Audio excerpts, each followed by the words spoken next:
Now we're on. Good morning. And this is the board's opportunity to conduct its interview with Dr. Michael Paskewicz. Many of you were at the earlier forum, so you've had an opportunity to listen to him. We have a number of questions, and Dr. Paskewicz, Mike, much like your earlier search committee interview, we have 7 questions. They will be asked by each member of the board. There may be follow-up questions. You can divide that up any way you want, and we have, Kathy, how late do we go on this session? An hour and a half, and we're not really concerned if we run a little bit over or whatever. I get to chair this one, so I can do that. And we're going to begin with our questions. You can allocate your time on the answers as you see fit. Time left over at the end will be time for you to question us or to give us information that you might like us to know about. And we'll begin with Trustee Ellen James. Good morning again and welcome.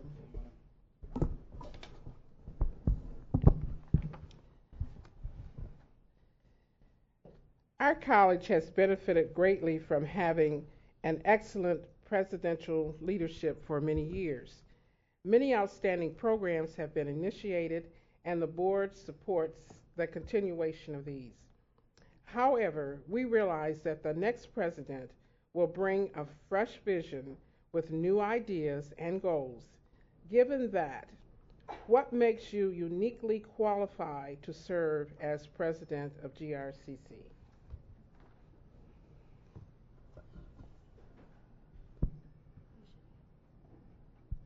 Ellen, you told me over breakfast that you can do the easy questions later. Thank you for the question. No, great question. Uniquely qualified. I want to speak about 2 different things. One, I want to talk about development as an educator over these some 30 years. And then secondly, I want to expand a little bit on the skill transfer aspect that we talked about in the other meeting. The opportunity to come back to this community at this time is one of those once-in-a-lifetime professional opportunities. Some folks that I spoke with in Colorado would say, why would you leave a county that is considered by Forbes to be the 4th best place to weather the recession, to go back to an economy in Michigan and that is faltering because of the auto industry? And I said, well, there are a lot of reasons for that. One is they're on the cusp of being able to take advantage of a medical development in close proximity. And we've had some experience here in Colorado doing that. That is one of our job clusters that we work with Front Range Community College on, and workforce development.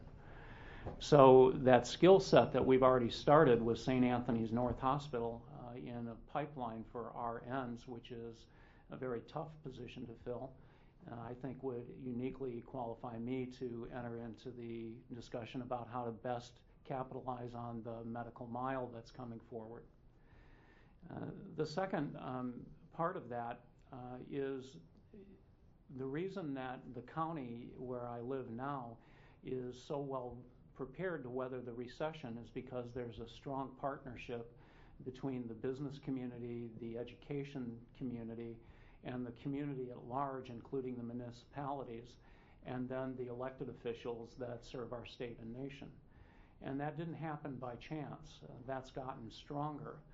And part of it is because of my leadership within the school system in Adams 12. Prior to my arrival, there was not a strong partnership between business and the school districts or the Front Range Community College.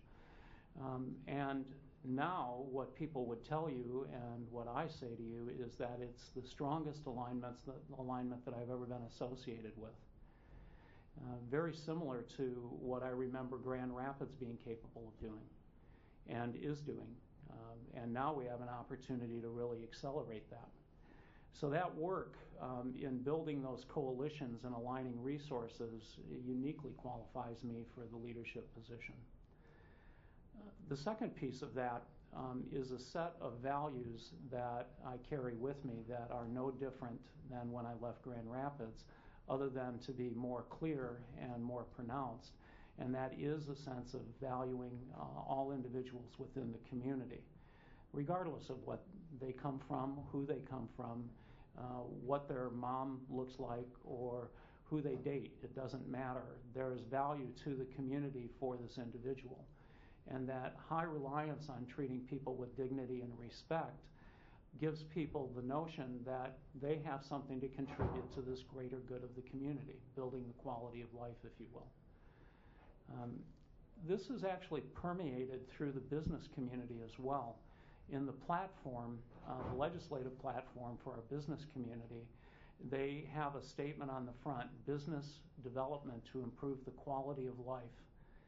And that piece in and of itself is picked up from what our core value is in our school district.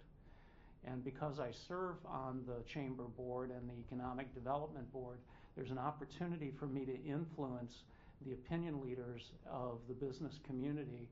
And part of that is because I'm engaged with them. And that engagement is a value that I've carried from Grand Rapids and further deepened in the time that we've been away, the 13 years. And it's very curious that when reasonable people attack a problem together, they generally find a solution that's acceptable to the community and meaningful to the community.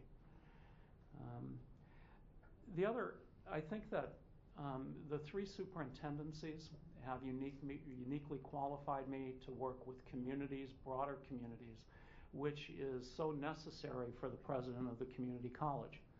I mean, you've got some 20-odd school districts in the county, so the K-12 experience will help me there. You've got probably 20 municipalities, I didn't count those, so you've got very diverse, different communities to work with, and you have very high-powered and very dedicated business groups like the Chamber or the Right Place or the Greater Grand Rapids Manufacturing Council. And in all three districts, I've had the opportunity to work with groups like that. The Ogden schools, very much like Grand Rapids, from a socioeconomic standpoint, and we had an ability to pull together coalitions to move student achievement forward and to improve the community. Lake Zurich, unlike Grand Rapids, in that it's very homogeneous and very affluent, haves and have-mores, so to speak. And in that group, we were able to engage the business community to move forward the mission of the education system. And then now in Adams County, in the school district, that has been the best it's ever been.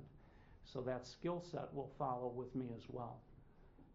All of it based on relationships, and you can only do that one-on-one with being present in things that are important to those that you're trying to engage. Thank you. Mr. Chair, are we going to do follow-up As time permits, yes. I think we have time for a short one here. after each question? Yes, if you like. Yeah, I'd like to start. First of all, can we be heard way back there? Okay, good. I'll compromise and call you Dr. Mike because of your conversation earlier. Anyway, Mike, part of that question that Ms. James asked was you'll bring fresh vision and new ideas with new goals. I'm very concerned about the new idea piece because I think it's going to take new ideas to get us out of this. Mm-hmm. And yet we have the traditional, the academic side and the workforce side, but we need to slap ourselves into the new idea issue because that's what our community needs, whether or not they realize it at this moment. Mm-hmm. So can you talk a little bit about your visions? Yes, I would. I mentioned it in the other room, so I'll expand on that, and I'll give some concrete examples of new ideas that are paying benefits for our community college in Adams County. The first is building a consortium of school districts, particularly in the secondary level, across the county. Kent County first, Ottawa County second. Kent County first because that's where the largest group of students and customers reside. The consortium is a group that would help identify how we might build pipelines to address the job culture or the job clusters that are identified by the business community in concert with the college. And then being very flexible to move kids rapidly into a particular area. Those same job clusters are present then for the existing workforce or the displaced workers.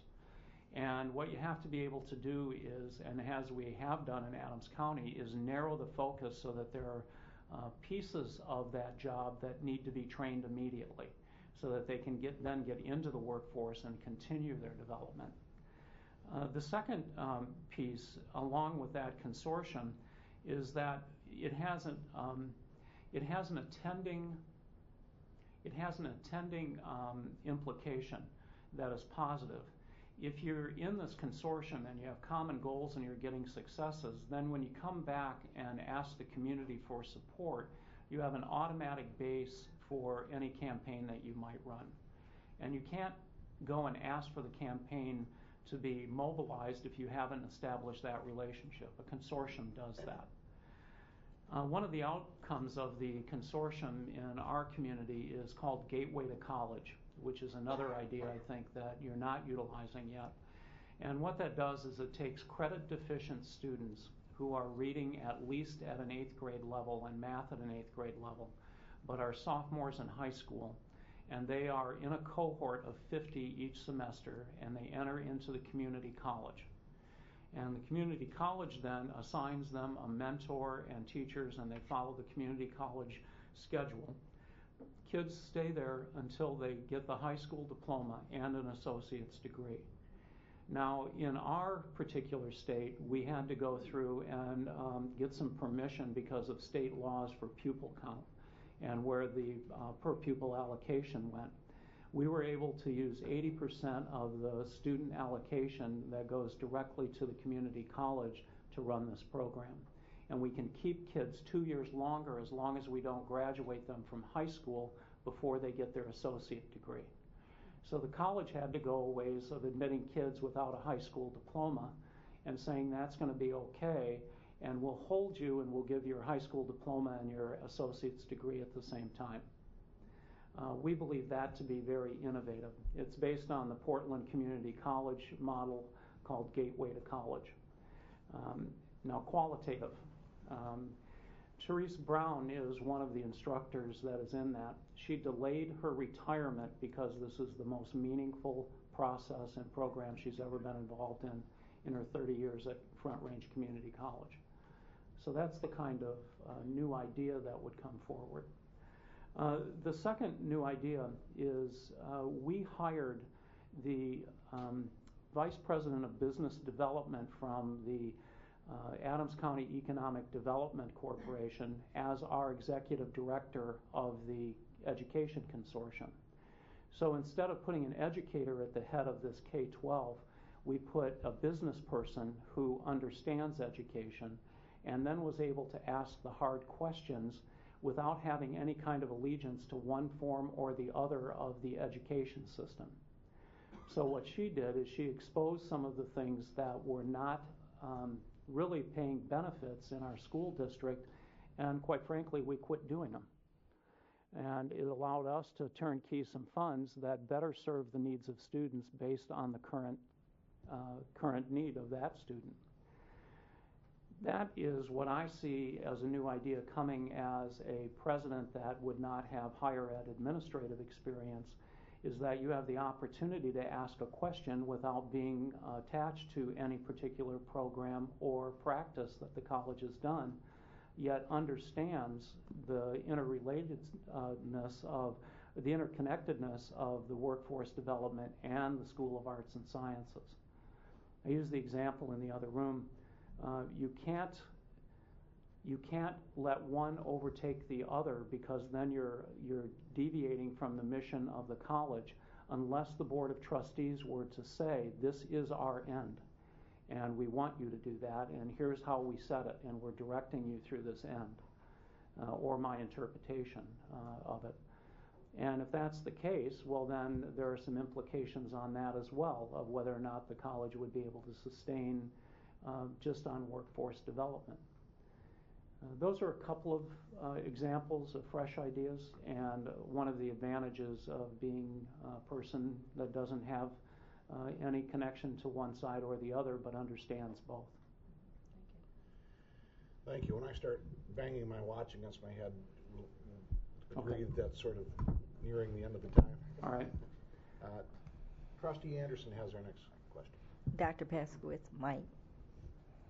Grand Rapids Community College serves a diverse community and student body and prides itself on having a very diverse faculty.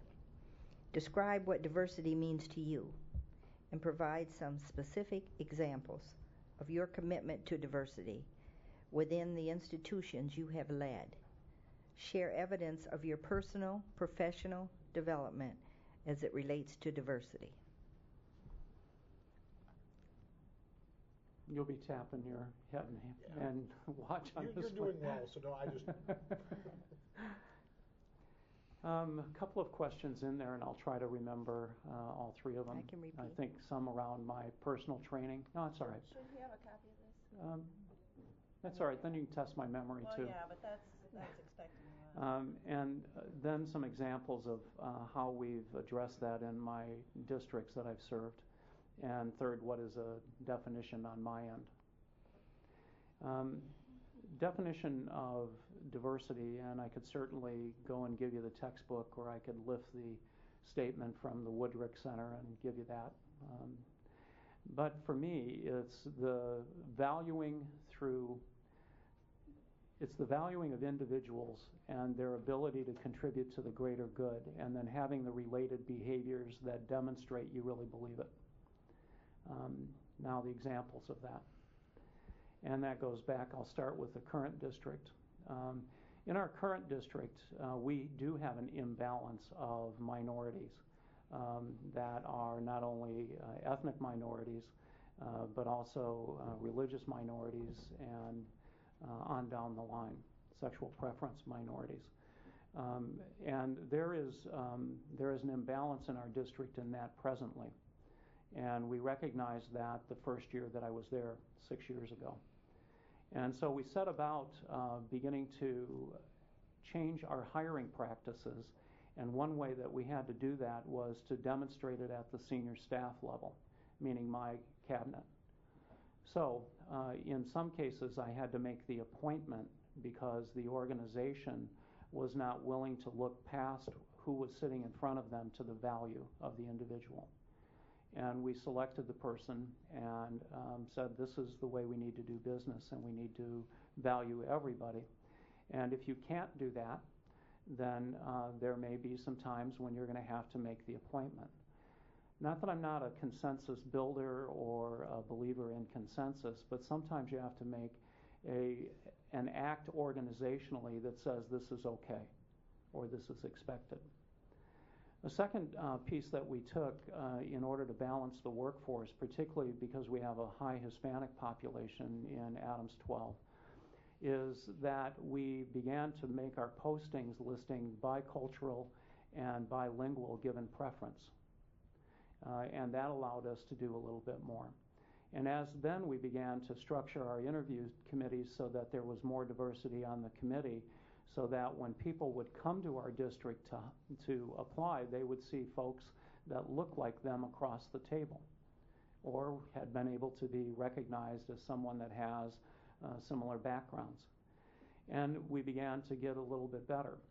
At the same time, we brought our Hispanic Advisory Committee together, and we gave them the workforce numbers based on the number of applications of minority candidates, the number of candidates that were coming out of teacher education programs at the universities that serve us.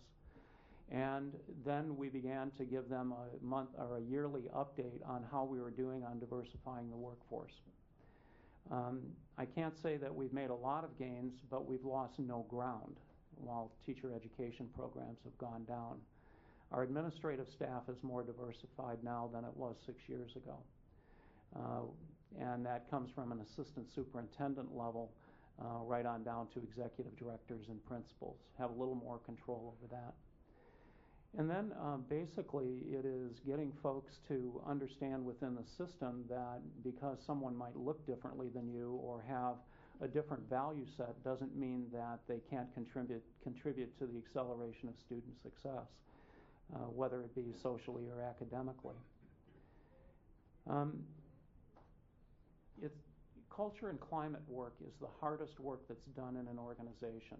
And sometimes you have to expose if there's institutional racism or pockets of that. And literally call it that. And then say, what are we going to do about this? And generally, if you have a reasonable set of people within your organization, then you see a movement towards correcting that. And what we've also seen on the other side is folks that are not comfortable with that have decided to go somewhere else. Now that sounds harsh, but if it's the cultural value that you're inclusive, then you have to demonstrate that in tangible terms. And you have to be willing to put your data out in front for everybody to see whether you're making gains or not. The other biggest barrier from and I consider this in the diversity standpoint as well, is the big barrier is a language barrier in our district. 82 different languages spoken in our school district. Primarily second language is Spanish, followed by the Asian languages, then Eastern Europe. And that has become a barrier to kids being able to access what's available in the system. And there have been, in some cases, where we've had to be very direct with teaching staff that it's not okay not to serve this group of kids. And in fact, we expect that you're going to get the training that will allow you to do that. And quite frankly, you're going to have to learn about the culture of the kid with the language as well, because that group of parents may address the school or come to the school with a different set of values than what you, from your background, would have. As an example, our Hispanic parents directly from Mexico are not going to come in and challenge the school as what they're doing, because where they came from, if they challenge, their kid gets thrown out. So they won't do that. So you have to find other ways to engage them in the process of learning. My own personal development has been ongoing, and it started way back at Burr Oak Elementary as a fifth grade teacher, and the Grand Rapids Public Schools gave that to me and said, this is important and you need to keep learning about this. And over any number of years and conferences, I've engaged in a session on diversity or the addressing of diverse issues within organizations. We're not currently using anything in our system as extensive as the Woodrick. Our son Josh shared with me, he's with Fifth Third, he had shared with me about how impactful that was to help identify what was going on in your own head and any biases that you might bring forward in the workplace, and fundamentally changed him. We aren't using anything like that in our district yet, but I see that as the next step. But for me, those are exactly the kinds of things that I've engaged in, so that my behaviors reflect my words as the leader of the organization. And you guys know this well, that people generally watch what you do more than what you say. And it isn't without some risk. I do want to, this was a turning point for me. It's when I started to realize how much I don't know. I was working in outdoor ed and as a science consultant in the Grand Rapids schools. And I had gone into one of the schools and we had dissected a cow's heart. And then the next activity was related to nutrition at the time, and I know organ meat isn't all that great now. But we then took an additional heart and we used that as a nutritional meal unit, and we cooked that with some vegetables. And shortly after that, one of the representatives from the Muslim community went to my boss, Bill Ossie, and said, this is very offensive and I think you ought to fire this guy. And Bill called me in, and I had no idea that I was being offensive to a culture or a religion because of the ingestion of organ meat, particularly from a cow.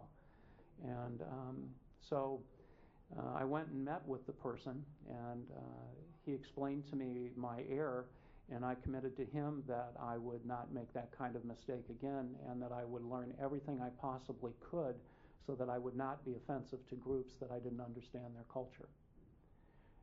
Fortunately, I didn't get fired. Many years later in Leadership Grand Rapids, I was going through the class with the same individual, and there was an activity where you had to make a fall and somebody had to protect your head. And I asked him to do that. And afterwards we spoke, and he said, I was surprised that you would ask when I had asked for your job, and yet you're asking me to protect my head. And I said, you taught me the most valuable lesson that I had had about diversity in all the years up to this point. So I use that example and others, and it's part of the behavior. Long answer, but it's also a very important issue to this community and to this college. You say so in your ends. Follow up? Yes, short. Short follow-up. Okay. Mike, recently we had a community member raise a concern with the board about our diversity lecture series relative to a speaker who spoke on his lifestyle choice. Given that, I would like to hear your views on academic freedom and what kind of parameters you would use in discussing this issue with this community member. Not short. Just Short go for the Community member present? I don't know. Okay. The reason I ask is because what I'm going to say should be measured by my actions if you hire me as president. And if anybody in the group behind me knows the community member, then they should relate this answer. And then if I'm selected, watch. This may sound a little odd. I really like conflict. I don't like creating it, but I really like solving it. And this is an example of a values conflict within a community. A community that has a long history of strong religious impact on the community, both Catholic and Christian Reform and others, and a community that has been very welcoming to anybody who happens to move in and say you can add value to the community. I would go meet with the person face to face on grounds where they feel most comfortable. And wherever that happens to be, home, a church, coffee shop, doesn't matter. And then I would ask, the initial question is, help me understand why you feel so strongly that we should not have this point of view present in the community when it is already bombarding our community by every other media outlet that there is, written, electronic, what we see on a day-to-day basis walking around.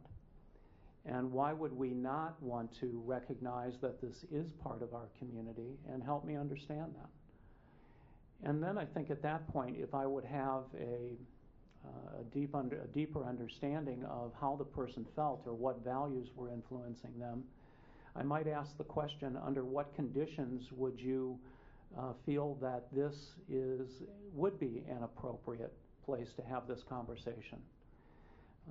And perhaps it's something that there's a counterpoint to it, and it becomes not only a speaker forum, but a two-speaker forum with opposing views, so that people can hear it from both sides. And maybe that's the condition.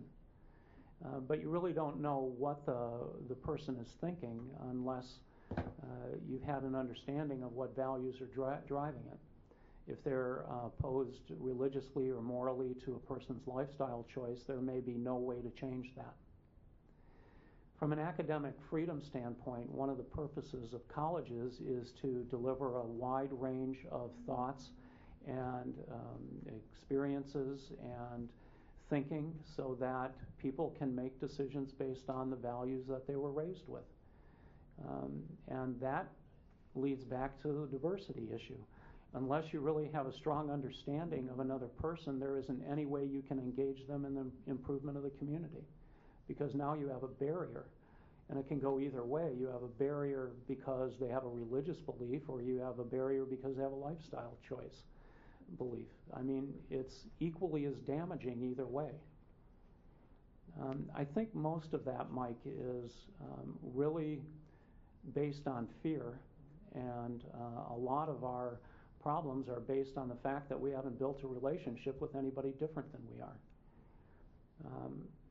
Here, a little example in going to Ogden.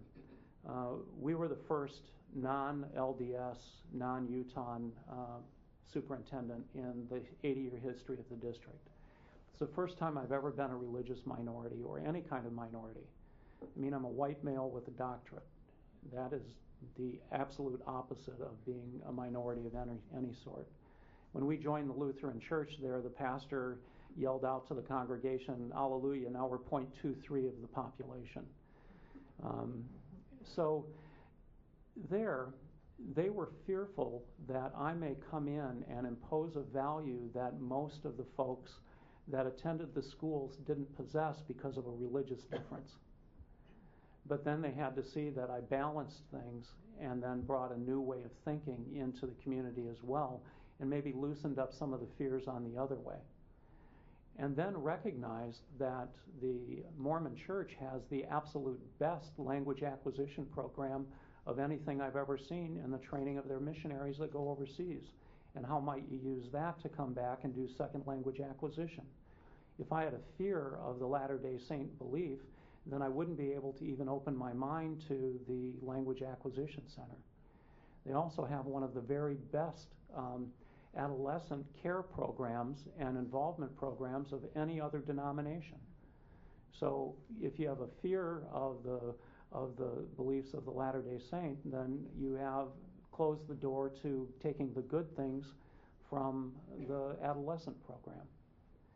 And if they would have had a deep fear of me coming, not being Latter-day Saint, then they wouldn't have had the opportunity on how to engage the business community at a higher level, or strategic planning, or any of the values that go with that I brought with me. Very direct on the academic freedom. If you don't have academic freedom, you close the doors to solutions. And we have many problems and few solutions right now. Thank you. The next question comes from Dr. Stearns. Mike, doctor. From Dr. Mike to Dr. Mike.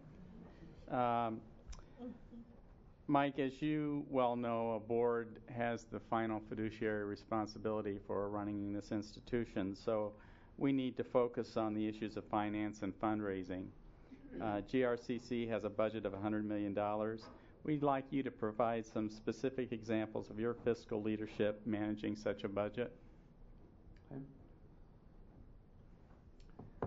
Our budget right now in our school district is, if we include the bond projects, we are running about $520 million. 40,000 students, about 5,000 staff. If we take away the bond projects for building new schools and renovating new schools, then we're down to about $380 million. That's inclusive of the charters that we have chartered and their budgets, as well as the required mandates for the fund balance. If we strip away the charters, our day-to-day expenses, $288 million, and that includes the fund balance as well. We carry a 14.8% fund balance as benchmarked in June, so that would be June 2008. So 14.8% of the 388 million roughly. Not so much with the bond projects because it's a shrinking fund. The board requires us through their operating limitations to maintain a 10% fund balance, and we've gone beyond that. We feel that that's prudent. And even with that, and even being a growing district, over the last 3 years, we've had to cut $16 million from our operating budget. And the reason for that is no different than here in Michigan. You have less funds coming in from the state, and you have to go out, unlike Michigan, and ask for mill levy overrides if you want to increase your operating. And I'll come back to that in a minute because I think this is important about fiscal management as well. Over the 3 years, and we did it in a progression, we knew that we were going to have the $16 million problem, and we could have chosen to wait until the final year of that and cut all $16 million. However, we didn't think that to be prudent. And so we cut a little bit each year, engaging the community and the staff in the implications work that I showed you a little earlier. The heads of the organizations, the negotiating groups, were at the table as we began the budget development process for cuts. And they helped us, both the classified and the certified staff. And basically, we opened the books, as we do in negotiations as well, in a win-win bargaining. And they knew what the issues were, and they helped us. Last year, we had $5.8 million on the books to reduce for this school year. And we sat down and did the work with the implications wheel and identified 16 areas that we could go after. And then the implications of cutting them. The association, the Teachers Association, at the same time was working with our Human Resource Division to find a better way to fund the insurance. We had 2 carriers, and so we put it out to bid. And we found a way to still keep 2 carriers and reduce the cost of the health care. Now, we're probably headed to 1 carrier at some point, because economically we won't be able to do that. That's a big chunk of our cost. The other big chunk of our cost is any pay that we give to our employees. And we have always gone a little above what the state has given us in revenue. It's the cost of living plus 1% by legislative action, amendment to the Constitution, actually. And we've been able to go a little above that with our employee groups because of good fiscal management for most of the years. Last year, we couldn't and maintain the health care level. Our employee group said, we'll help you with that, and we'll take less than what the state does. But it was because we had the relationship of trust, and we did it at the table, and they knew what was going. So we reduced that to $4.8 million. We also quit using one-time money to fund long-term projects. And we became more precise through quality improvement processes of doing things on the business side of the district more efficiently and more effectively. I think the Six Sigma helped that a lot. Now let me loop back to the bond and mill campaigns. Over the last 5 years, we've brought $200 million into the district from voters through bond and mill campaigns. The first campaign was in 2004, a year after I became superintendent. And we ran a $180 million bond to build new schools and renovate existing physical plant. And that was 180, and then we ran a $10 million mill levy override. We levy about 69 mills right now. We have to get, I don't know, we're levying about 16 to get $9 million roughly. So the community approved that, and then we said what we will do is post what we do with the money, both bond-wise and operations-wise. The operations was to increase student academic performance by extension of the school day, recruit, hire, and retain high-quality staff throughout the organization. And so what we did is we posted our academic progress for the next 4 years based on the $9.9 million that the community gave us in the mill levy override.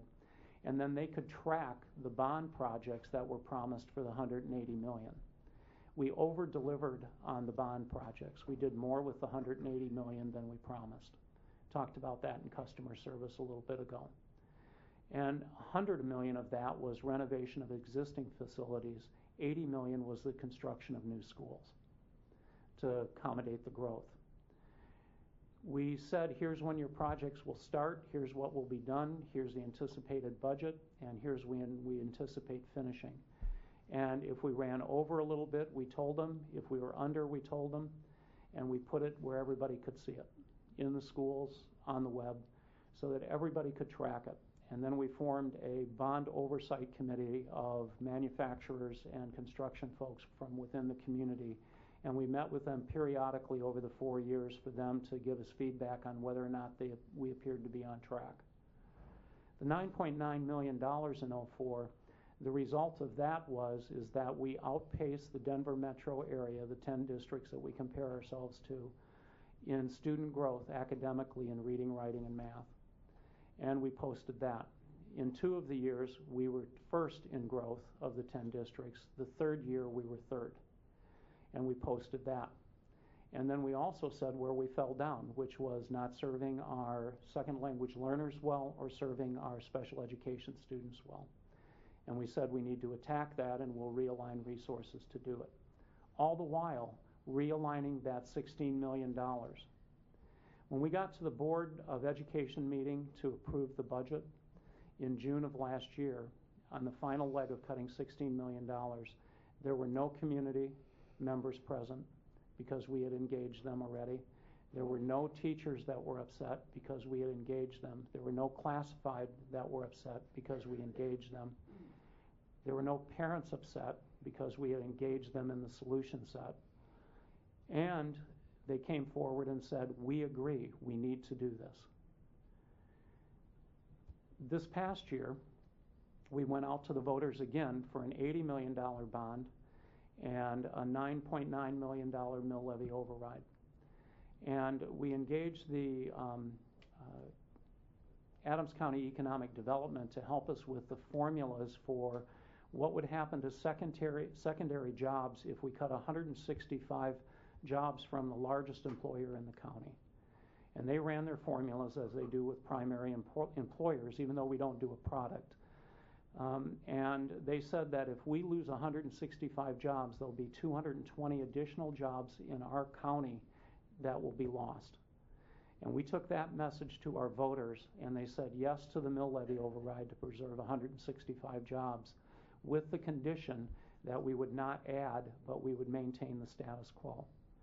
And that we would once again use quality improvement practices to realign and do things more efficiently.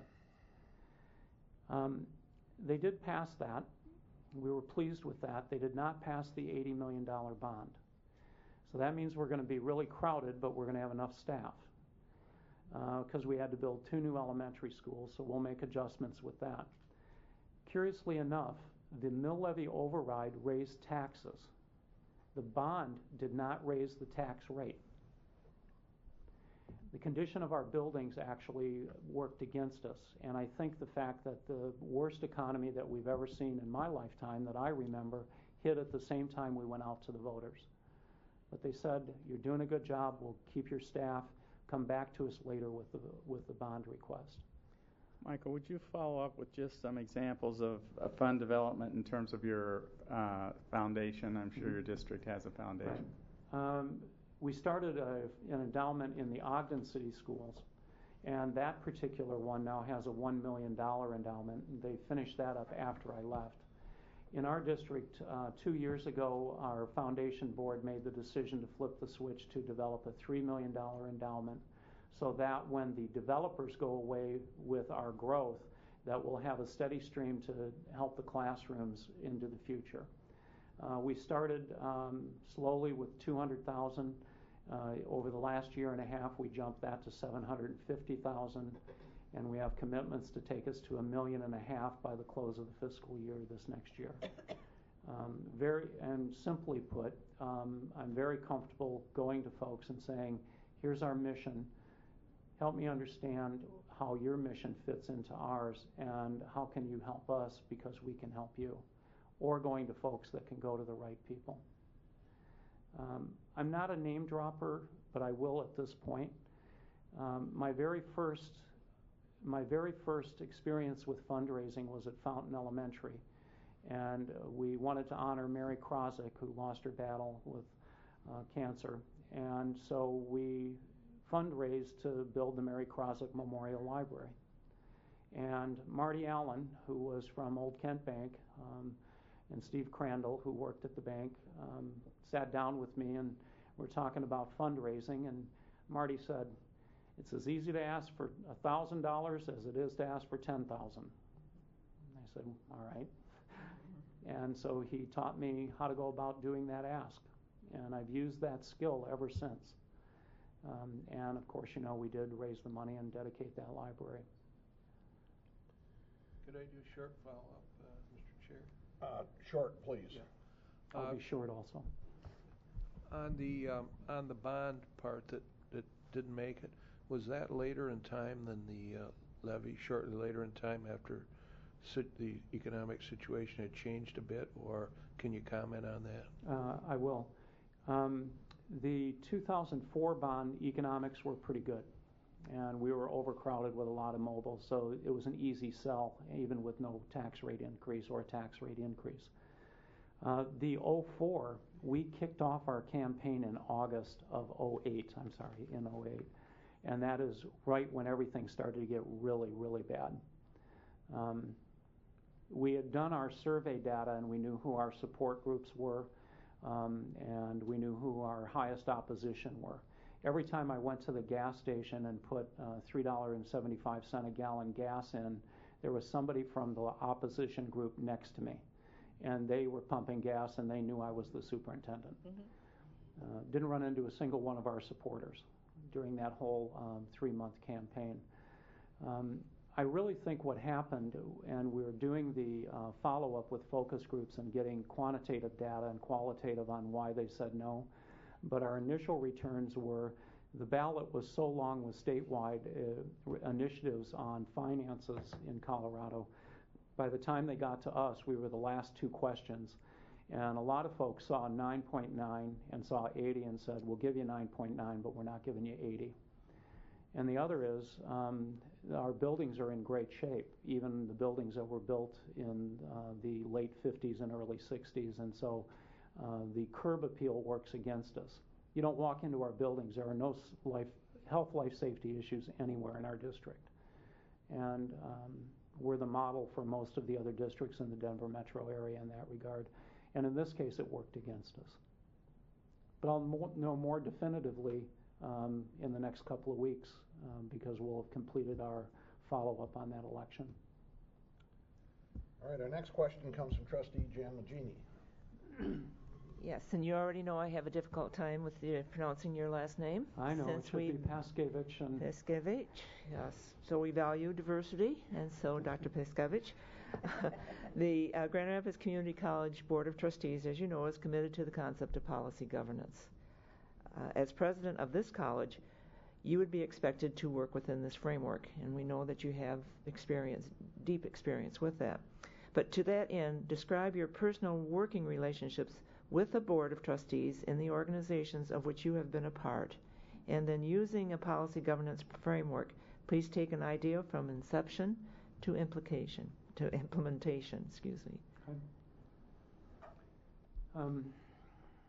All of the boards that I've worked with have moved, except the one I'm in now, because they were not in micromanaging when I came, have moved from micromanaging to an ends and means. Ogden did not use policy governance, but they moved literally from sitting on interview committees for positions other than the superintendent to having great trust in the staff in order to hire and through the process. They did a good job of getting to development of ends that way. They didn't get to operating limitations. Same thing was true in Lake Zurich.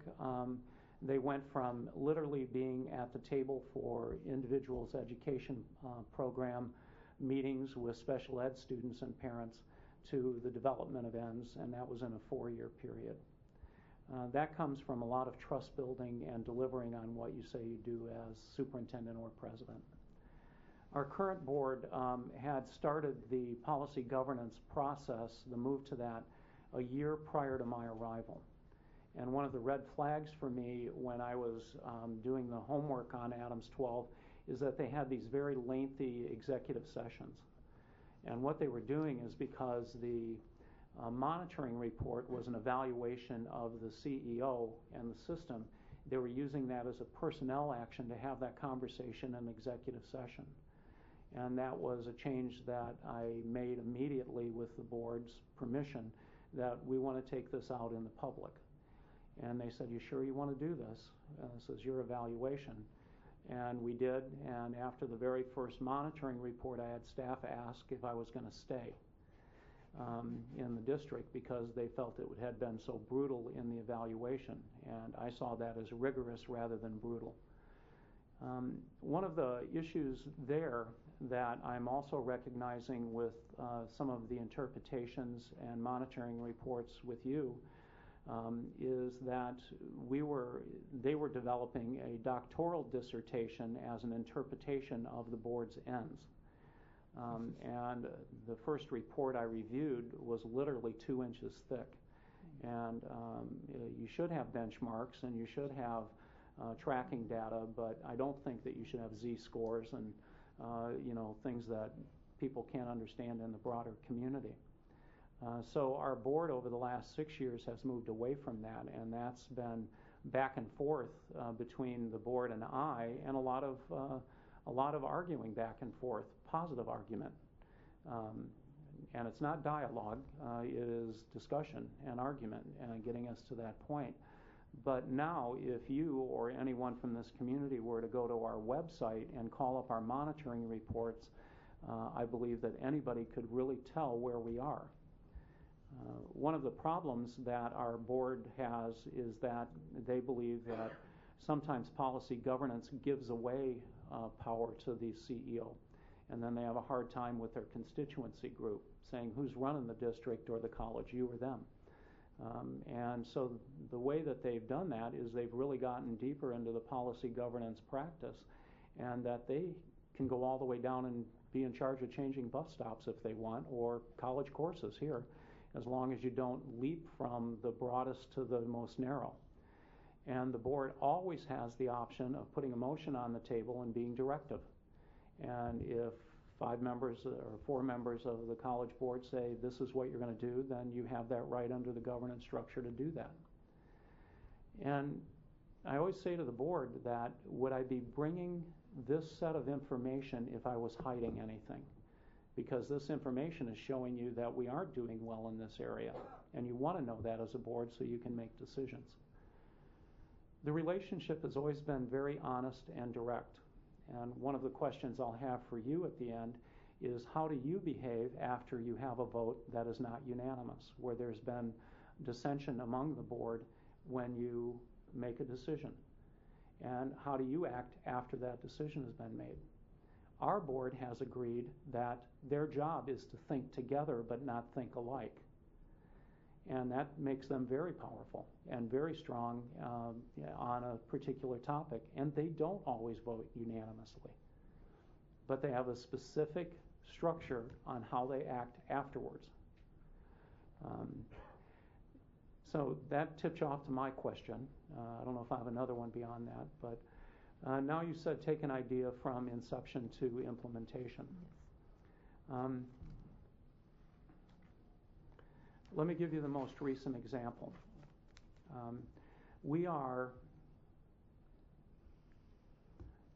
Let me do it with the gateway to college, because that involves the college as well. And I think you'd be most interested in that, and it also shows you a transfer of skills. When the Gateway to College came forward as an idea, it was generated out of the Education Consortium, and it came from the president then of Front Range Community College, Jan Gullickson.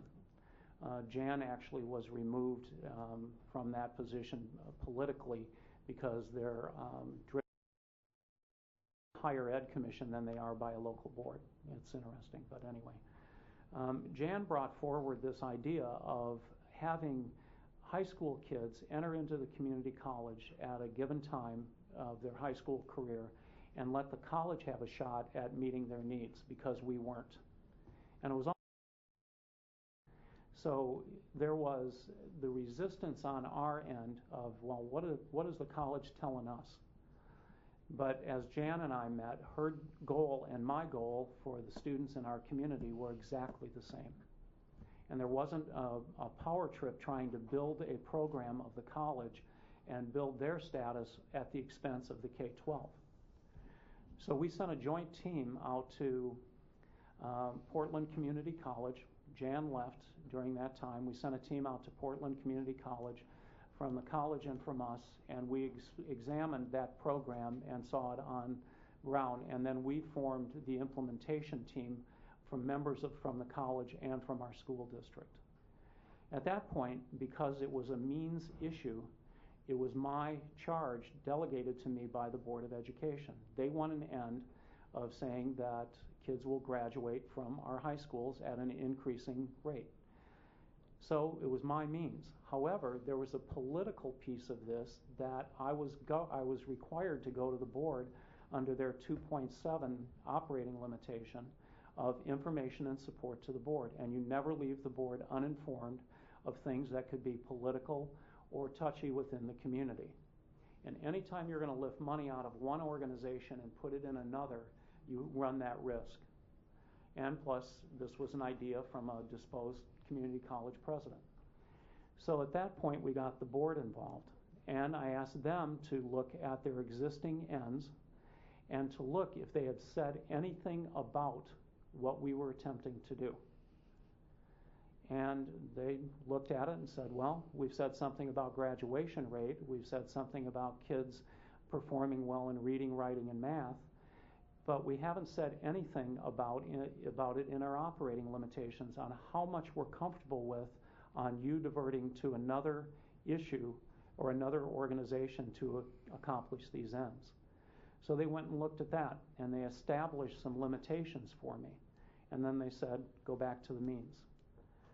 So then we got kids involved. We took it out to the broader community, involved the businesses because there was a job cluster issue that we had been working on. We tracked some of those kids into the job clusters so that when they came out of the community college, they could be employed. And we implemented, flipped the switch, and put it to work this year. So from an idea with a resistance to an involvement of the competing staffs on a common goal, to the involvement of the board in their governance structure, to the implementation this year. And we will next week bring in the second cohort of 50. And by the way, we targeted minority groups along with that. So the 50 is 40% minority students that we know our Hispanic graduation rate is abysmal, and we've told the community that. And so here's an intervention to get more kids to graduate in a cooperative with the community college. Thank you. Sure. Dr. Mike, I have another question for you. You've answered the question that Janice asked, but I want to be real specific here. What will you do to make sure that each of us have the same information, that the information is not just shared with the chair and we get it later? We do have a policy of no surprise, and as you saw this morning, there were 7 very strong individuals who don't always think alike. That's good. Very specifically, and this has been my practice ever since I've been CEO, and I'll use that terminology because our board uses it, and it transfers to president as well. I use 3 different methodologies to make sure that the board is informed. One, there's a weekly email that I send, and it is under incidental information and policy. Those are the 2 groups.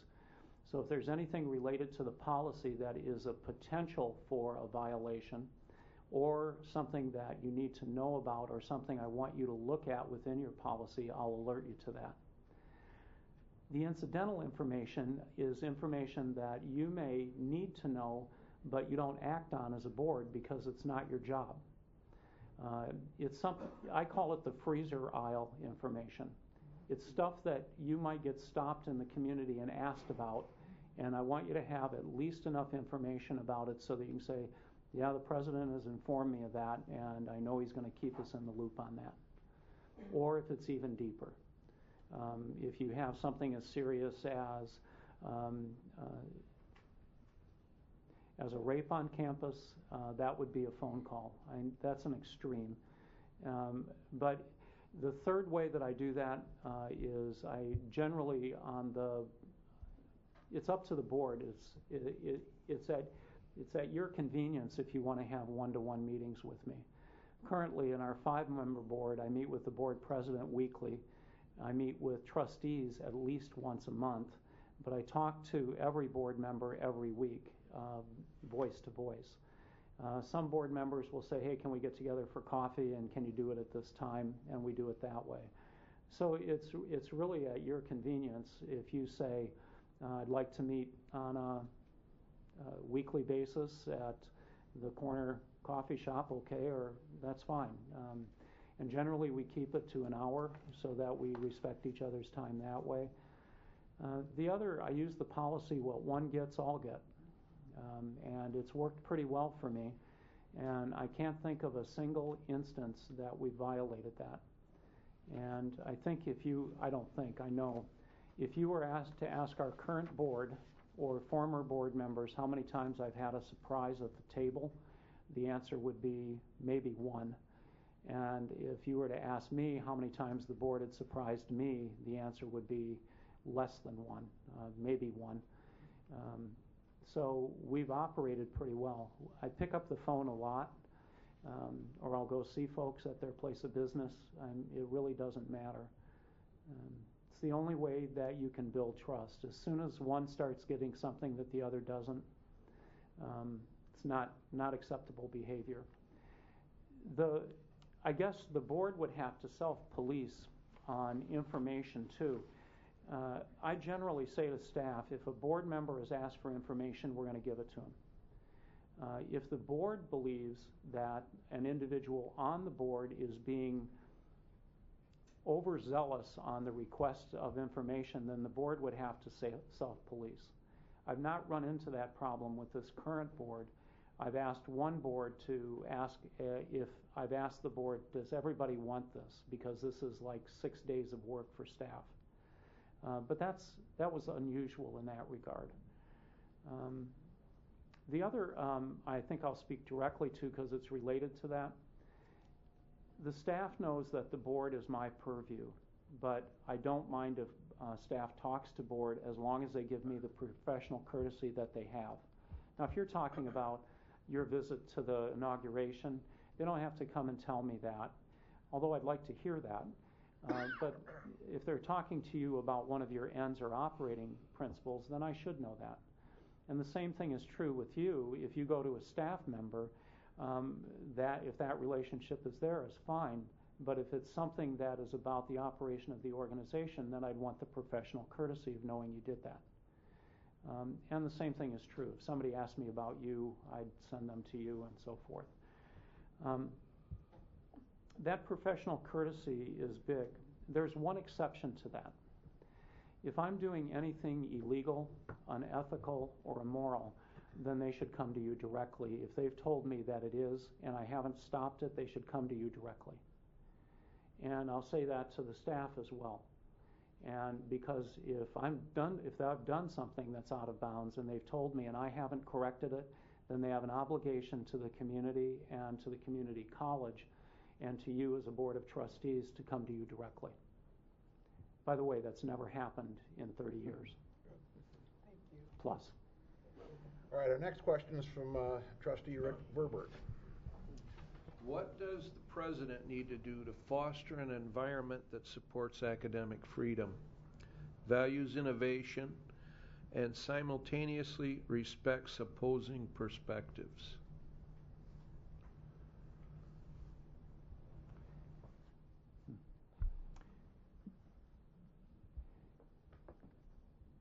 What you do and what you say have to match, first of all. We talked about it a little bit earlier, and I'll come back to some examples at the college level for you. The balance between the two schools and the college has to be ever present, and the way that you demonstrate that is the alignment of resources, unless the Board of Trustees has said something different in their end statements or operating. And if you've said something different than that balance, which I didn't see as I investigated those ends, if you didn't say that differently, then I'm obligated to do that. If you do say it differently and you write a new end and I've interpreted it and we begin to monitor, then I'm going to have to explain to the organization, the community college, of why that is and what implications are there and what are the unfavorable things that could happen and how do we block that given the board's ends. And how do we move forward to what the board said? You are the ultimate decision maker, and if you say it, we do it. Now, it doesn't mean I don't give you advice back, because part of my job is to make sure you understand the implications of a particular end. In fact, in our current situation, one of the board ends around student achievement is statistically unachievable. And I had to say to them that this will always be out of compliance, and I'm recommending you go back and review your ends. That would be the same thing I'd have to do with you if I recognized an imbalance that would be damaging to the college. The opposing views, there are formal and informal ways to do that. There are any number of leadership training that you go through that are problem-solving practices. You have a visioning practice that is really the Plan, Do, Study, Act for the college right now. It's the Deming Quality Circle. I see evidence in there of the leadership effectiveness training from Gordon about who owns the problem and who doesn't, and how do you get the messages across to people with integrity and dignity. So using those existing programs within the community college, I think it would be vital. And you have practices, and it's the adherence to those of how we solve problems that protects those opposing views. At some point, however, you have to reach a decision. If you collect too much data, or if you try to get too many points of view, then you don't move forward. It's the wisdom of crowds almost, that theory where if you really go after people in a quick succession, they generally have the answer somewhere because of the experiences if you broaden the group far enough. And that's part of what the implications wheel is based on. So that's a formal way right there to get opposing views out on the table, because not only do you do it from the perspective of a stakeholder that has a big stake, you have it from a stakeholder that doesn't, or a customer for that matter. If you don't have opposing views and have made them public, then eventually what's going to happen is those opposing views are going to come forward, and what it's going to do is cause you rework.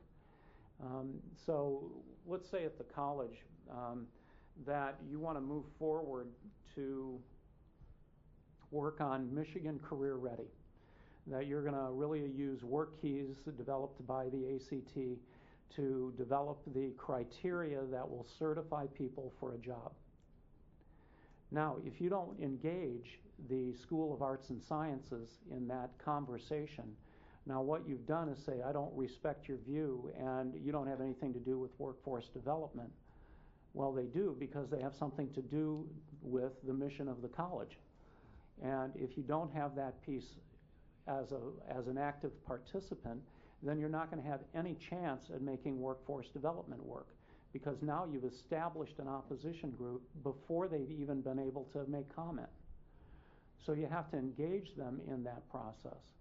So if you've got them engaged at the beginning, same thing with students, all right, what are those keys? And same thing with business. Now what you've done is you've got the opposing you've got the opposition comments on the table, and you can go and ask the question of the opposition. All right, we are going to move forward, but under what conditions can you support it? And now you have a completely different conversation. You don't have the anger of not being included, but now you have, all right, well, let me think of it. How could I support this? And sometimes you get no way, there isn't anything that can be done. But in most cases, with a faculty and staff that you've hired at this community college, these are reasonably bright people. Reasonable and bright people, not reasonably bright.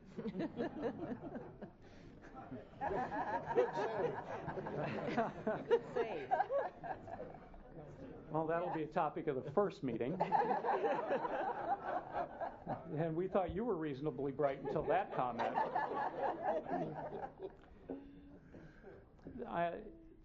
And that's a great example, too, that, don't jump to what somebody has said before you know the person.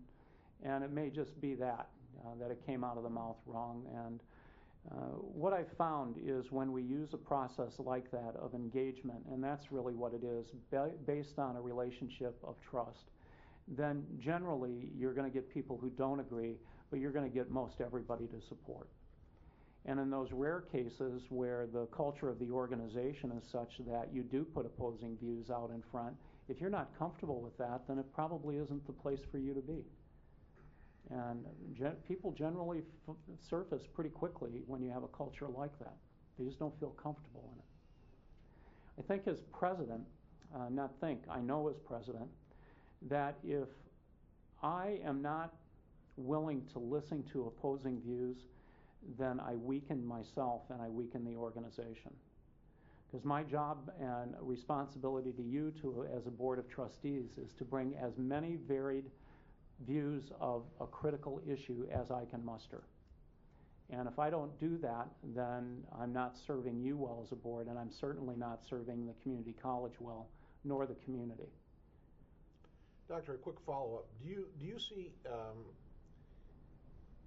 specified ends, a certain number of specified ends, as it occurs under policy governance, a hindrance to innovation? No, I don't. I've worked in 4 school districts, 21 years here, not as superintendent in Grand Rapids, but in upper management. And then in the other 2 districts that didn't have the governance structure with identified ends. And I thought that we could be pretty innovative in those districts. But I have to tell you, under the governance structure and the defined ends and the limits that I can't violate, I have never been so free to innovate at any other time in my career as an educator.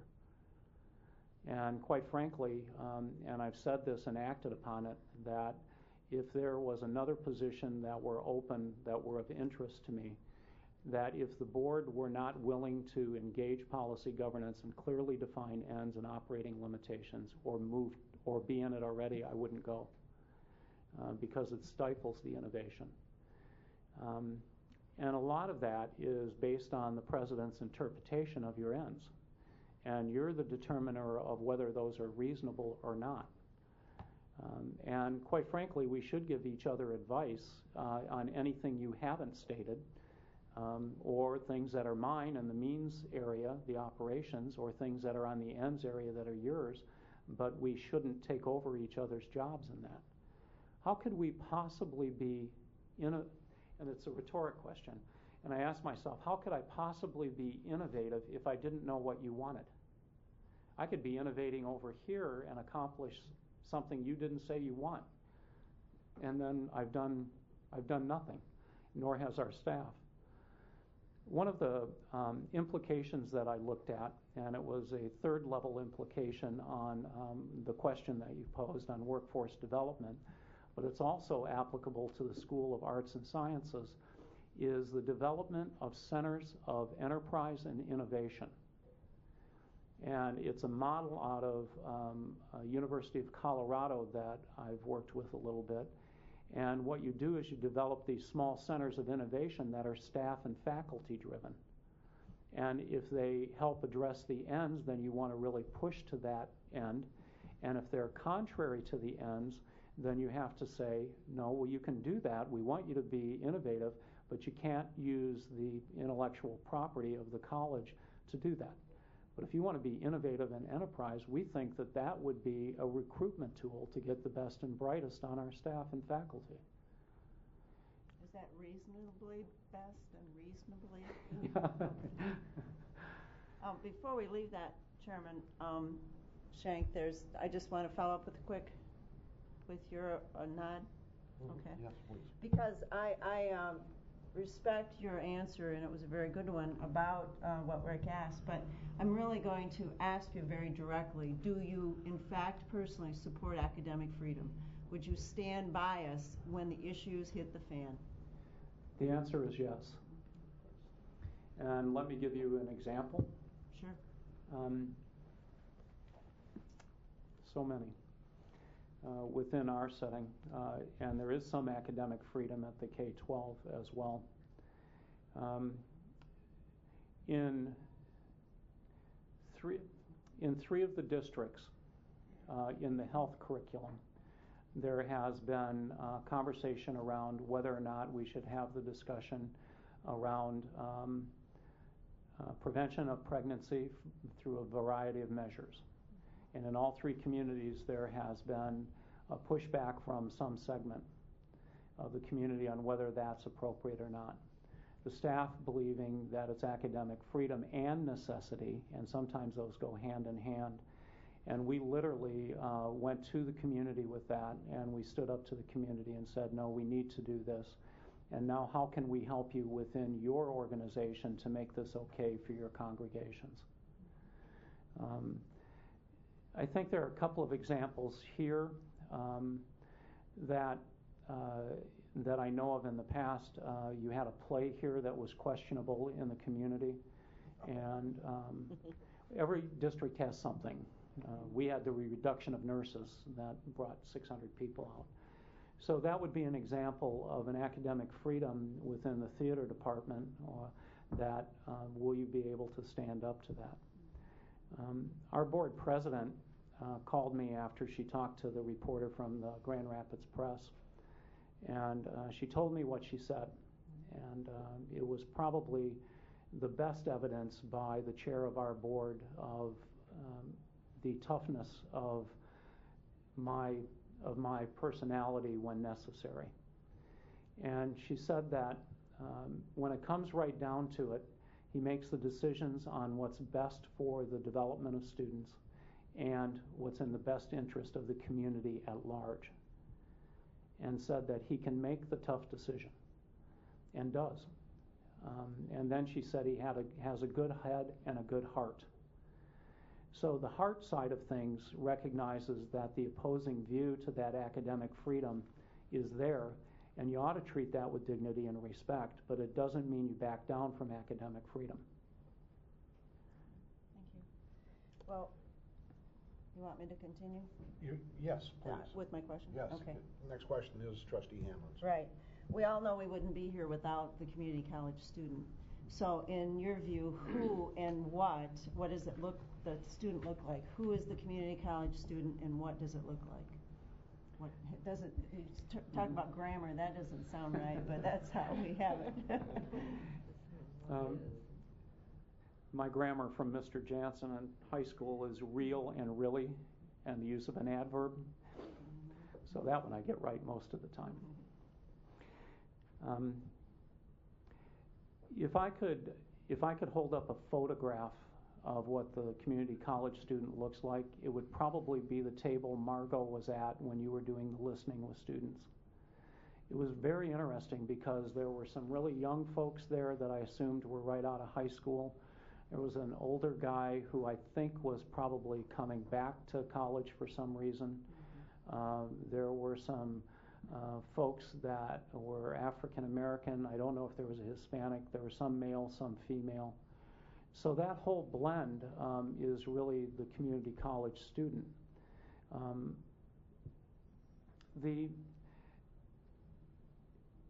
I really see it a couple of different ways. You have the kids who are coming out of the K-12 system who are coming here either to get the associate's degree or the certification to go into the workforce. And then you have a group of folks that are already in the existing workforce or have been displaced that are coming back for training or retraining, and that's also the community college student.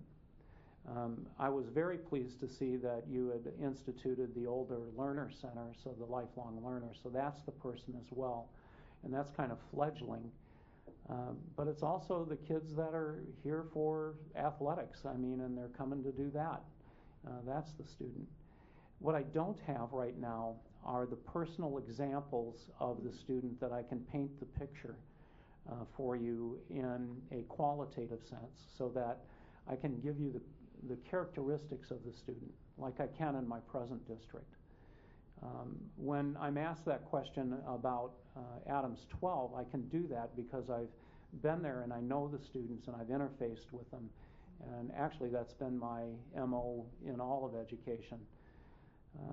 So let me give you that example and tell you that within 2 months I'll have equally powerful examples for the community college student. In our district, the student looks like this. Looks like McKenna, who is from a two-parent family with a brother and sister who has every advantage, and the parents move to our district to take advantage of the school district. Economically well off, could live anywhere they wanted. McKenna is the young girl who's a 7th grader now, who is the MC for the foundation breakfast. And she gets up in front of 400 people and is as poised as any speaker you've ever heard. Wonderful kid, above grade level in all subject areas. And then we have Edgar. Edgar is a senior at North Glen High School who came to us 3 years ago not speaking, reading, or writing English. And now he is bilingual and he's on target for graduation. Edgar's family was homeless last week for 2 months, but he and his sister kept coming to school. When we went to put the bond and mill package on the ballot the night the board voted on that, in front of 400 people at the board meeting who were supportive of our election progress or the election issue, Edgar stood up and said, "You need to get this passed. You need to put this on the ballot and let the community decide." Because you see, kids like me, I'm in DECA, it's a business group. I go to national competitions and stay in 4-star hotels, and I never would have been able to do that if we didn't have this option. And he said, "You need to do this." And he said it in perfect English in front of 400 people. And the other kid that I use in our district is deceased, actually. And her mother called me. She's a reporter for one of the local papers, and called me this past summer and wanted to talk about our movement on ACT at the high school that's in her community. And so we went through that whole deal, and she came back and she said, "You don't recognize my name, do you?" I said, "No, I don't." And she said, "I'm Anna's mom." And Anna was a special education student who came to our district because of our reputation for serving special needs students. Anna was nonverbal, but her favorite class was choir. And Mom said that even though she was not very mobile, moved to choir pretty rapidly every day. Anna died of complications associated with her physical condition. And the choir established a song for her and performed it at her wake. And then the kids and the staff at the school continued to follow up with Anna, or with Anna's mom. And that's a picture of the kid in our district, the student in our district. So those very powerful examples of students is what I would bring in communication to the broader community about the student at Grand Rapids Community College. So if it's the displaced worker that's trying to get new skills so that he can make sure that his family's not kicked out of their house and can put food on the table, I'll be able to personalize it with a name, a first name, much like I've just done. And the same thing is true if it's somebody learning a new skill, or if it's somebody that's coming out of one of our high schools, or as we talked about in the other session about Sarah and the fact that your student body president that wanted to have the groups come together for one big project that would help the college or help the community. So that's the example and who I view as the student. Well, the last task falls to me, and it's not really a question from me to you. It's a question, rather, do you have any questions that you would like to ask this board about us, about the college, or would you like to provide any further information that you think would be relevant to your candidacy? Okay. The one question I would like you to talk about, and I don't have one beyond that for today, I would like you to speak about the process you use when you have disagreement on the board. How do you work through that? And particularly, how do you behave after a split vote? Let me. What's a split vote? Yeah, let me try to explain this to you, because people find this somehow, I think, disingenuous. But our policy among the 7 of us is that we will, however painful it is, come to consensus. I don't remember the last time we had a split vote. It's been at least 10 years, and The reason for that is when we are faced with an issue, we are brutally frank and honest with one another. We have a tremendous respect for one another's views, in my judgment, and I'm just speaking from my personal experience. Other board members can certainly contribute to this, but we respect one another's judgment. We respect, most of all, what each is trying to bring to the board, and that is we are all here motivated by the same thing. The answers to these questions: what's best for the student, what's best for the college, and what's best for our community. And to tie all those things together to arrive at a decision. And sometimes those decisions are not easy, but we work through them, and we work through them with respect. And I think afterwards, I can't recall a situation where we've made a decision pertinent to the college or the college family that anyone treats it with any rancor. We're generally happy that we could come to an accommodation. The consensus may not be what one of us wanted or one or more of us wanted, but we'll get there.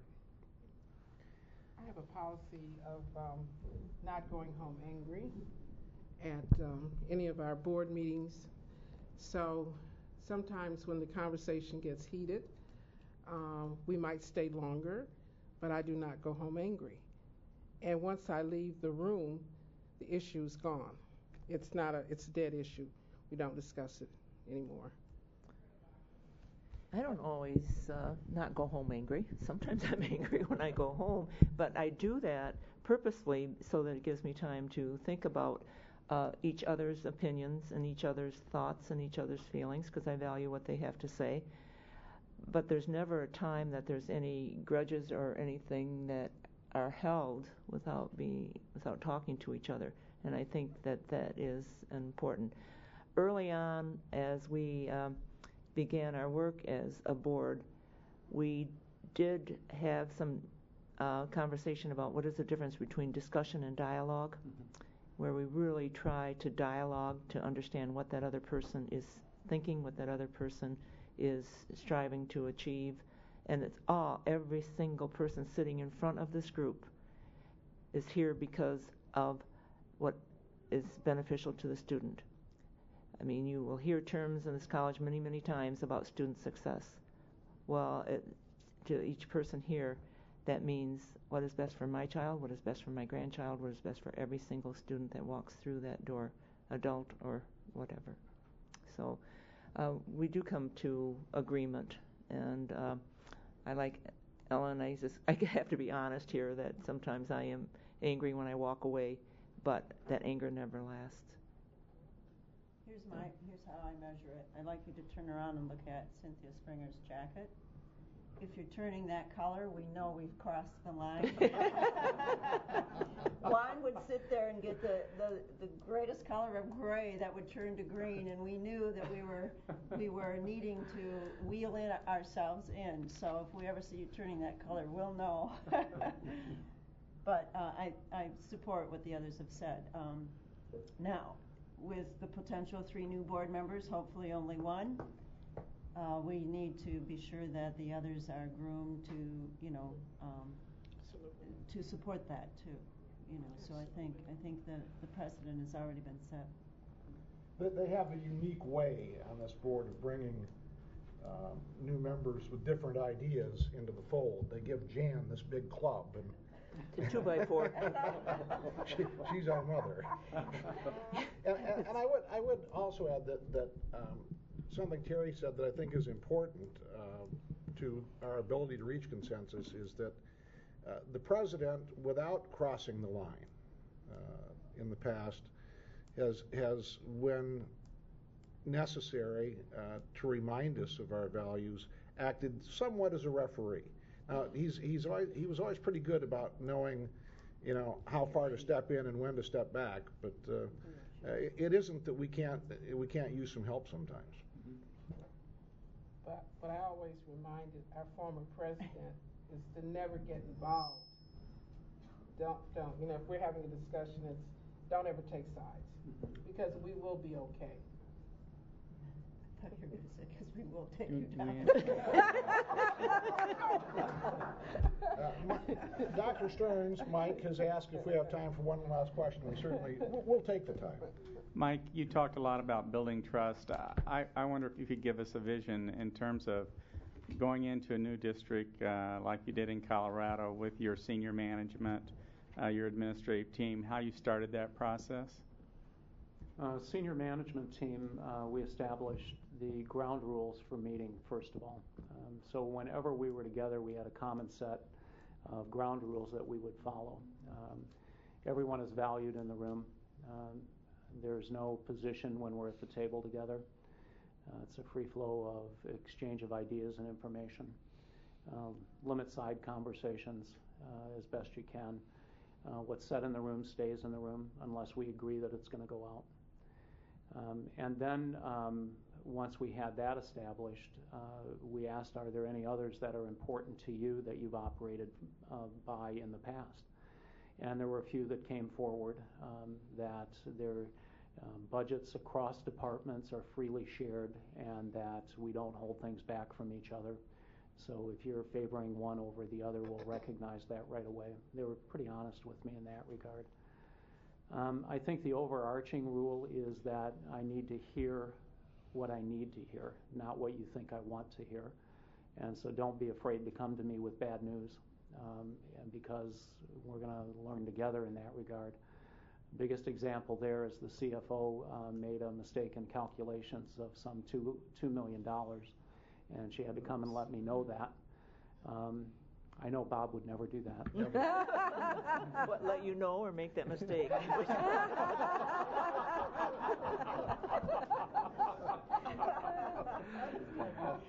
He would let me know, but I'd be surprised if he did. New CFO, and she said, gee, are you going to fire me?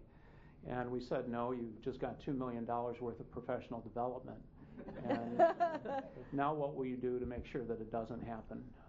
So that was one of the ground rules, too, that mistakes are expected as long as you're attempting to be innovative and move things forward. Just try not to make them twice. And then I spent a lot of one-on-one time with the senior management, concurrently with a lot of the principals, which would, in this setting, be department chairs. I mean, they run departments here, so you have to really get in and understand who they are and what their goals are and how they view their communities that they serve. And then you just cascade that through the organization. And if you, this is our Chief Information Officer, our communications chief. She said very simply, if you mess up, fess up.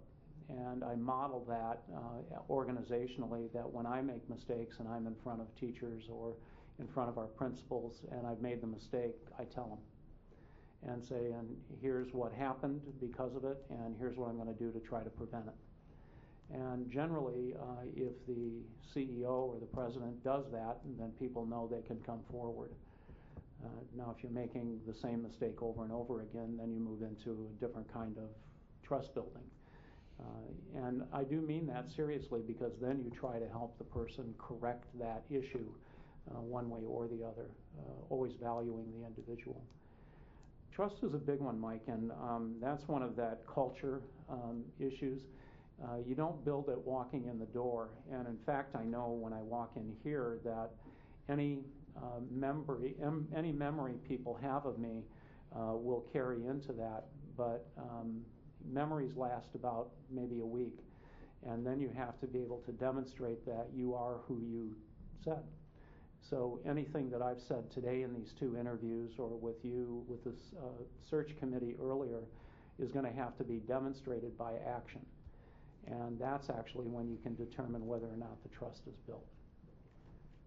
You know, I think I've heard this in your answers, but when it comes to decision making, how would you describe your management style?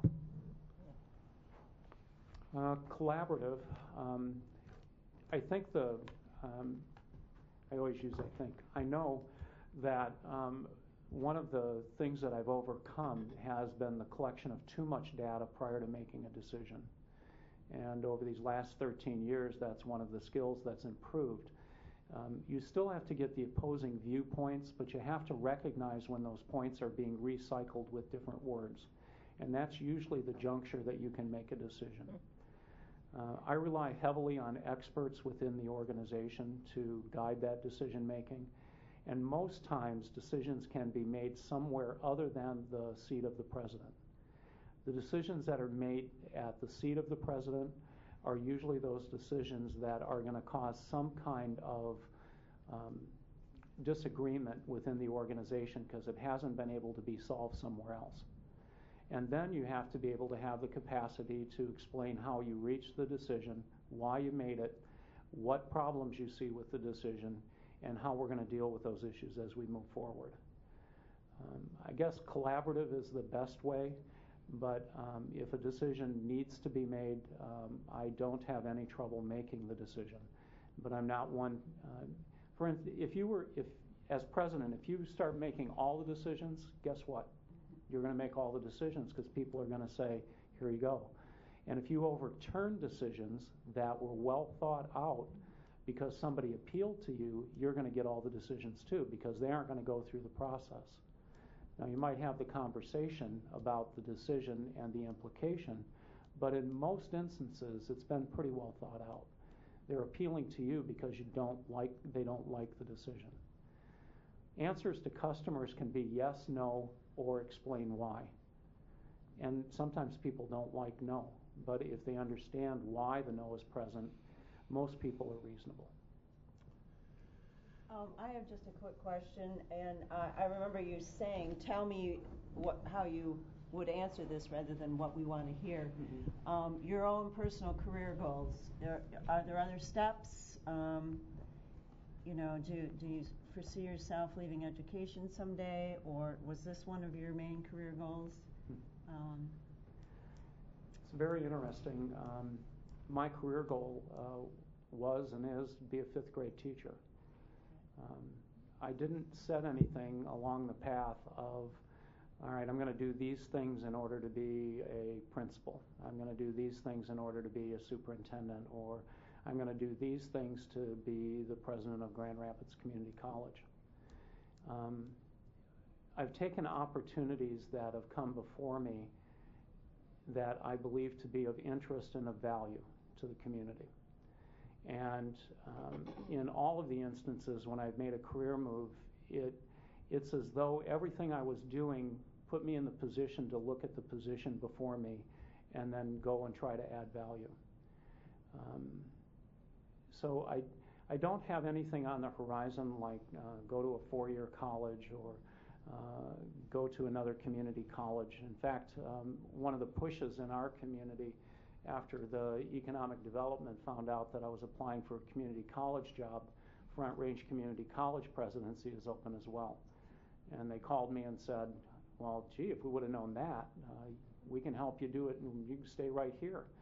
And I said, it's not the community college, it's Grand Rapids Community College.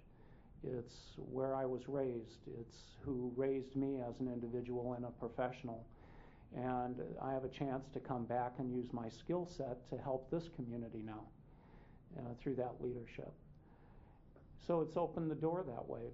The principalship at Fountain Elementary really came about because of a year of complaining about what I saw principals doing when I was in outdoor education. And Ruth said, you have two choices. You can stop complaining or you can go try to be a principal. And so I went and tried. And quite frankly, I didn't have any experience as a principal.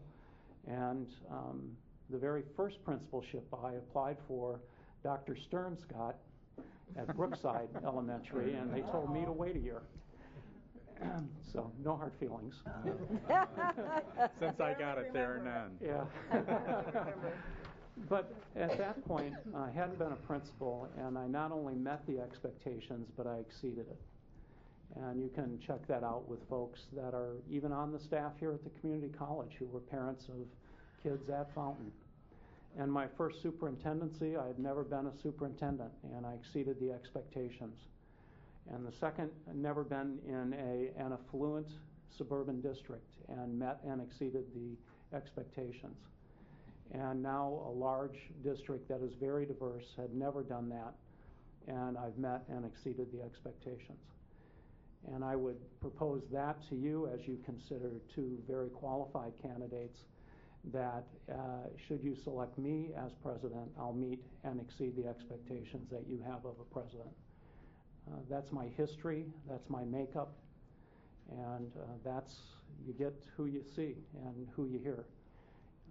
And I know that ACCT has done a marvelous job of digging deeper. Your own college folks have dug very deeply on references, and I know they'll share that with you. With that, the only other thing I would say is I would really be honored and humbled to serve you and this community as president of the community college. Thank you, Dr. Paskewicz. I want to thank all of you for attending this morning, and those of you who attended the earlier forum who have stuck around. It's greatly appreciated. I think you have seen in this candidate what the board has been saying, and that is that our search committee has brought forth some excellent candidates, and we thank you for being here.